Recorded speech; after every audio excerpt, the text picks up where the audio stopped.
Hello दोस्तों and welcome back my channel. जैसे कि दोस्तों आप लोग जानते होंगे कि अभी इंडिया में क्रिप्टो करेंसी को लेकर माहौल काफ़ी ज़्यादा गर्म हो रखा है और आज मोदी जी ने जो कहा है उससे उससे तो हिंट मिल ही जाता है कि हमारे इंडिया में अब क्रिप्टो करेंसी को रेगुलेट कर दिया जाएगा।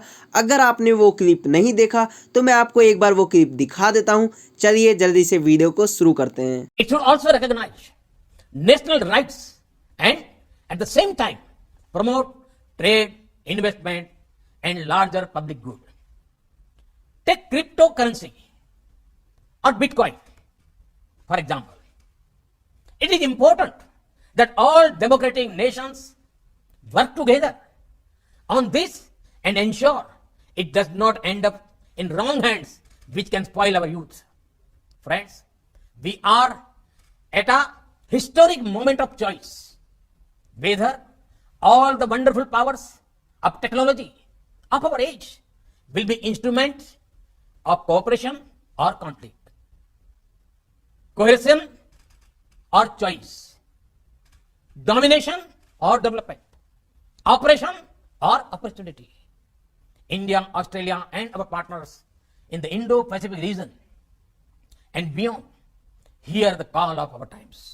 तो जैसे कि आप लोग समझ ही गए होंगे कि ये टेक्नोलॉजी के बारे में बात कर रहे थे और ये जो ब्लॉकचेन टेक्नोलॉजी यहाँ पर आई है ये अच्छे कामों के लिए यूज़ तो होती है, पर ये किसी गलत हाथों में ना चली जाए जिससे इसको कोई गलत कामों के लिए यूज़ ना कर ले। उसके लिए यहाँ पर इन्होंने ऐसा कहा है और इन्होंने यहाँ पर बिटकॉइन का भी एग्जाम्पल दिया है, तो ये काफ़ी अच्छी बात है। चलो मोदी जी ने अपने मुँह से बिटकॉइन का नाम तो लिया और साथ ही में इन्होंने यहाँ पर ये भी कहा है कि जितने भी डेमोक्रेटिक कंट्री हैं वो सब मिल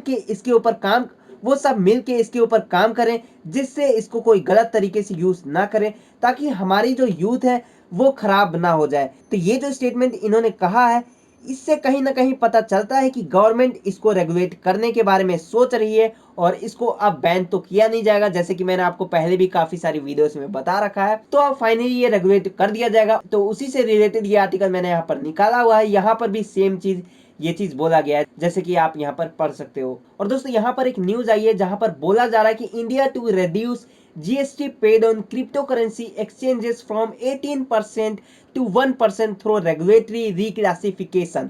तो सिंपल यहाँ पर ये मतलब है जो क्रिप्टो करेंसी एक्सचेंजेस है वो अभी तक 18% का GST पे करना पड़ता था, लेकिन अब यहाँ पर हम लोग को 1% का GST पे करना पड़ेगा।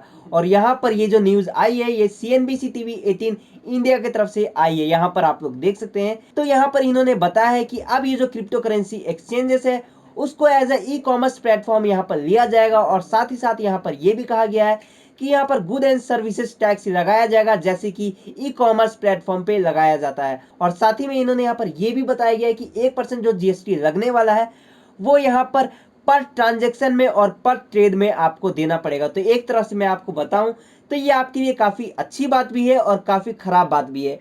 देखिए अच्छी बात कैसी है मैं आपको ये बता देता हूँ। देखिए अभी आप लोग जानते होंगे कि आप लोग वजीरेक्स से मोबीक्विक के थ्रू पैसे डिपॉजिट करते थे तो वहां पर आपको 18% का GST पे करना पड़ता था, लेकिन यहाँ पर इन्होंने जो कहा है उसके तरफ से देखें तो यहाँ पर इन्होंने कहा है कि 1% का GST आपको पे करना पड़ेगा, लेकिन वो आपको पर ट्रांजेक्शन में भी पे करना पड़ेगा और साथ ही साथ आप जो वहां पर ट्रेड करेंगे उसमें भी आपको 1% का GST पे करना पड़ेगा।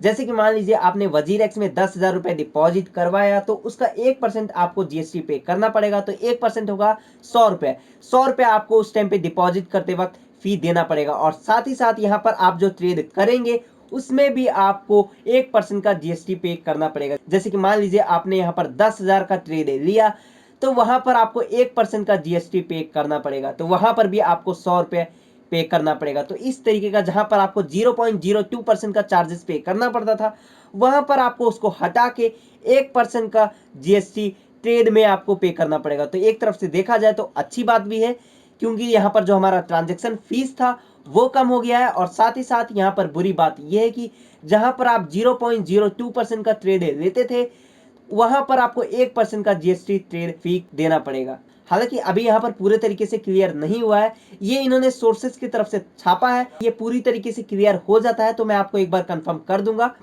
क्योंकि दोस्तों अभी यहाँ पर काफी सारा कंफ्यूजन चल रहा है। जब तक यहाँ पर हमारे इंडिया में इसको रेगुलेट नहीं कर दिया जाता है, पूरी तरीके से जो नियम है वो अच्छे तरीके से बता नहीं दिया जाता है, तब तक ये कंफ्यूजन जो है वो रहने वाला है। लेकिन यहाँ पर जो CNBC TV 18 रिपोर्ट्स में बताया गया है वही चीज मैंने आपको यहाँ पर बताया है। हालांकि इसके बारे में अभी मैं पढ़ ही रहा हूँ और रिसर्च कर रहे हैं, देखते हैं आखिर यहाँ पर क्लियर क्या निकलता है।